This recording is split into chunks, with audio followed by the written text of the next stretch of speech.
நாம் இந்த வீடியோவில் என்ன பற்றி பார்க்க போகிறோம்னா தீயவர் குடை நடுங்க அந்த படத்தோட ரிவ்யூ பற்றி பார்க்க போகிறோம்.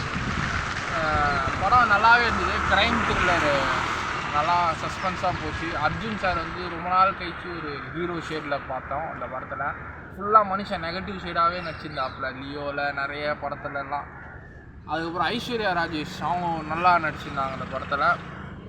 அப்புறம் நம்ம வெள்ளலா ராமமூர்த்தி அந்த கிடாரியில் நடிச்சிருப்பாரு எழுந்தரிப்ப இடம் அந்த மனுஷன் மிடில் கிளாஸ்லேயும் நல்லா பர்ஃபார்ம் பண்ணியிருக்காரு. இந்த படத்தில் நல்லா நடிச்சிருக்காரு. இந்த படத்தோட கதை என்னென்னா, ஒரு ஃபிசிக்கலி ஏபிள்டு மாற்றுத்திறனாளி பொண்ணு பிறக்கும்போது அந்த பொண்ணால் வாய் பேச முடியாது. கை கால்லாம் ஒரு மாதிரி தான் அந்த பொண்ணுக்கு இது இருக்குது. அந்த பொண்ணு சைல்டு அப்யூஸ் தான் முக்கியமாக அந்த படத்தோட கதை. சைல்டு அப்யூஸ் பண்ணி பணக்காரனுங்க சைல்டு அப்யூஸ் பண்ணி அந்த பொண்ணை மர்டர் பண்ணிடுறாங்க.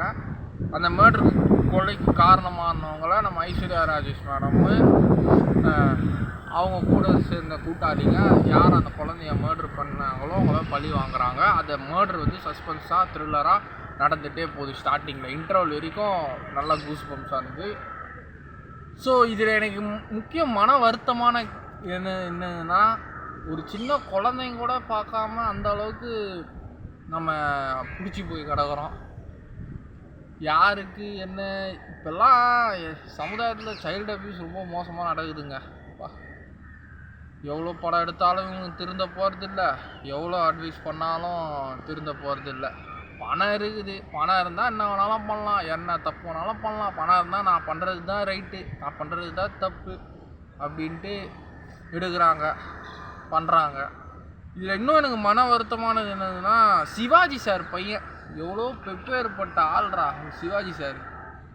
அவரோட பையன் ராம்குமார் சார் இருக்கார்ல, பிரபு சாரோட அண்ணன், அவர் வந்து இந்த மாதிரி சைல்டு அப்யூஸுக்கு கேரக்டரும் நடிச்சிருக்கிறாரு. எப்படி தான் இதை நடிக்க ஒத்துக்கிட்டாரோ தெரில எனக்கு. எவ்வளோ அவங்க அப்பா எவ்வளோ பேர் போன நடிகர், பையன் போயிட்டு இந்த மாதிரி சைல்டு அப்யூஸ் கேரக்டரில் போய் இப்படி நடிச்சிருக்கிறாரு. காசு கொடுத்தா என்ன வேணாலும் நடிப்பாங்களா தெரில. இந்த கேரக்டரில் அவர் நடிச்சது எனக்கு மிகவும் மன வருத்தமாக இருக்குது. ஐ படத்தில் வில்லனாக நடிச்சிருப்பான் அந்த மனுஷன் ராம்குமார் சார்.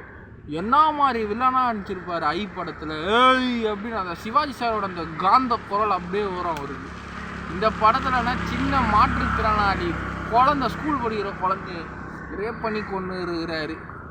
இவரோ ஒரு சர்ச்சு ஃபாதர், ஒரு ஃபாதர் அந்த படத்தில் நடிச்சிருக்கிறாரு அவரு. ப்ளஸ் இந்த வாட்ச்மேன் கூட்டாளி ஃப்ளாட்டில் இந்த மாதிரி பெரிய பெரிய அப்பார்ட்மெண்ட்லலாம் இந்த மாதிரி அநியாயம்லாம் நடக்குது. இன்னும் அது வெளில சொல்லாமல் நடிக்கிறாங்க. அதெல்லாம் படமாக எடுத்துக்கிறாரு. டேரக்டருக்கு வாழ்த்துக்கள். ப்ளஸ் கொஞ்சம் பேக்ரவுண்ட் ஸ்கோர்லாம் அர்ஜுன் சாருக்கு ரொம்பவே பிஜிஎம் நல்லா இருந்தது. கடைசியில் அந்த கல்பிரிட் யாருன்னு தெரிஞ்சு எல்லாரும் கொண்டு அடிக்கிறாங்க. ஐஸ்வர்யா ராஜேஷ் மேடம் வந்து இந்த படத்தில் ஒரு பையனை லவ் பண்ணுவாங்க. கடைசியில் அந்த பையனை அந்த பொண்ணை சைல்டு அப்யூஸ் பண்ணிக்கிறாங்க. ஸோ சைல்டு அப்யூஸுக்கு ரொம்பவே நடக்குது இந்தியா ஃபுல்லாக. அது அவேர்னஸாக எவ்வளோ படம் எடுத்தாலும் நம்ம சில ஜந்துக்கள்லாம் திருந்துறதில்லை. இனிமேல் சைல்டு அப்யூஸ் நடக்கிறதுக்கெலாம் ஸ்ட்ரிக்டாக நம்ம இந்தியன் கவர்மெண்ட்டோ இல்லை அந்தந்த ஸ்டேட் கவர்மெண்ட்டோ பயங்கரமாக தண்டனை கொடுக்கணும். அப்போ தான் சீர்படும், அப்போ தான் பயம் வரும். மற்றபடி இந்த படம் வந்து மஸ்ட் வாட்சபிள், பார்க்கலாம்.